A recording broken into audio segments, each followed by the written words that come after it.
How to get a custom crosshair on Xbox. In this video, I'll show you how to get a custom crosshair on Xbox. So use a gaming monitor with built-in crosshair overlay is the first option that you have. Many gaming monitors like Asus, LG, or BenQ models offer built-in crosshair overlays.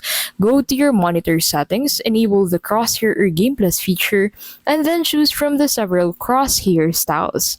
This method works across all games since the overlay is hardware-based. Another option that you have is to use Crosshair X via Xbox Game Bar. So if you're playing Xbox games via cloud streaming or remote play on a Windows PC, download Crosshair X from the Microsoft Store. Customize your crosshair and overlay it on your game screen. Works best for FPS games streamed to PC. Third thing you can do is to set the in-game settings. So some games like Fortnite, Apex Legends, or Call of Duty allow crosshair customization. Check the game settings under HUD or display, and then adjust color, thickness, opacity, or style. And the last option that you have is to DIY physical overlay. Old school but effective. Use a dry eraser marker or transparent sticker on your screen.